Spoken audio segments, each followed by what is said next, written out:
Budget में भले ही 12 लाख तक टैक्स छूट देकर मिडिल क्लास को राहत देने की कोशिश की गई हो, लेकिन मोदी सरकार की मुश्किलें कम होने का नाम नहीं ले रही है।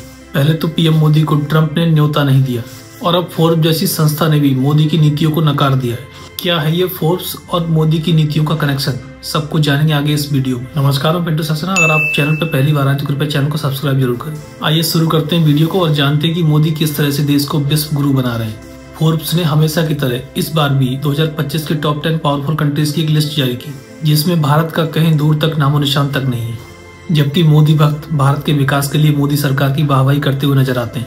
आज भारत अर्थव्यवस्था के मामले में दुनिया में 5वें पायदान पर काबिज और आने वाले कुछ सालों में दुनिया की तीसरी सबसे बड़ी अर्थव्यवस्था बन जाएगा। बावजूद इसके दुनिया के टॉप 10 पावरफुल कंट्रीज में शामिल ना होना बड़े शर्म की बात है। वैसे फोर्ब्स की इस लिस्ट में अमेरिका, चीन और रशिया अभी भी टॉप पर है, लेकिन भारत को इस लिस्ट से बाहर कर दिया गया है। इसको लेकर लोगों ने कई सवाल भी खड़े किए हैं कि इतनी पावरफुल कंट्री होने के बावजूद भी टॉप 10 की लिस्ट में शामिल क्यों नहीं किया गया भारत को। भारत दुनिया में 5वीं अर्थव्यवस्था होने के साथ ही दुनिया की 4थी सबसे बड़ी सैन्य शक्ति भी है। ऐसे में सवालों की झड़ी लगना अपने आप में एक गंभीर मुद्दा है। मुद्दा ये भी है कि भारत सरकार इतने प्रयत्न कर रही है कि भारत को विश्व गुरु बनाया जाए, लेकिन फिर भी हमें इस तरह की न्यूज खबरें सुनने और देखने को मिलती है। फोर्ब्स की इस लिस्ट में जिन 10 टॉप कंट्रीज का नाम शामिल है उनके नाम इस प्रकार हैं: अमेरिका, चीन, रूस, यूके, जर्मनी, दक्षिण कोरिया, फ्रांस, जापान, सऊदी अरब और इजराइल शामिल है। आपकी जानकारी के लिए बता दें कि हाल ही में IMF ने यह दावा किया था कि भारत आने वाले कुछ सालों में जापान को पछाड़कर दुनिया की तीसरी सबसे बड़ी अर्थव्यवस्था बन जाएगा। अब आखिर आपके मन में ये सवाल भी आ रहा होगा कि इतनी बड़ी ताकत होने के बाद भारत को इस लिस्ट से बाहर क्यों कर दिया गया। इसको लेकर एक्सपर्ट्स का मानना है कि बढ़ती अर्थव्यवस्था, मजबूत होती सैन्य शक्ति और वैश्विक कूटनीति के बावजूद भी सीमित कूटनीतिक दबाव शामिल है। एक्सपर्ट्स का कहना है कि G20 और SCO जैसी इंटरनेशनल संस्थाओं का सदस्य होने के साथ ही भारत आज भी अमेरिका, चीन और रशिया के सामने आज भी सीमित माना जाता है। भारतीय सेना भले ही दुनिया की 4थी सबसे बड़ी सैन्य शक्ति हो, लेकिन आज भी अमेरिका, रशिया और चाइना के सामने कम आंकी जाती है, क्योंकि हमारी भारतीय सेना आज भी टेक्नोलॉजी के मामले में इतनी उन्नत नहीं है। भारत को आज भी हथियारों का आयात करना पड़ता है। भारत अपनी सैन्य जरूरतों को पूरा करने के लिए आज भी रशिया,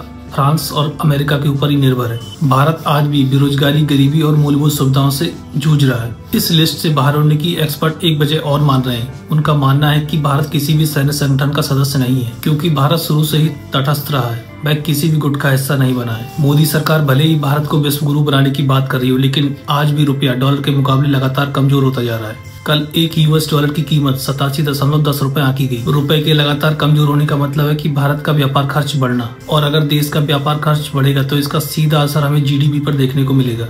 वैसे भी हम पिछली तिमाही में GDP के गिरते हुए आंकड़े देख चुके हैं। भारत सरकार भले ही 6.6% की GDP ग्रोथ का दावा कर रही है, लेकिन ये देश के लिए इतना आसान रहने वाला नहीं है। इन सब बातों को लेकर मोदी सरकार की हो रही फजीयत के बीच कल राहुल गांधी ने भी सदन में 4 चांद लगाने की कोशिश की। कल राष्ट्रपति के अभिभाषण पर बोलते हुए राहुल गांधी ने पीएम मोदी के सामने ही उनकी जमकर आलोचना की। ऐसा पहली बार हुआ जब सदन में नेता प्रतिपक्ष के तौर पर राहुल गांधी की एक सकारात्मक छवि देखने को मिली। कल सदन में बोलते हुए राहुल गांधी ने कहा कि राष्ट्रपति के अभिभाषण में बेरोजगारी का कोई जिक्र नहीं किया गया। साथ ही उन्होंने कहा कि देश में मैन्युफैक्चरिंग फेल रही है और इंफ्रास्ट्रक्चर में बहुत कम काम हुआ है। उन्होंने कल देश में कंजम्पशन और प्रोडक्शन की अनिवार्यता पर बल दिया।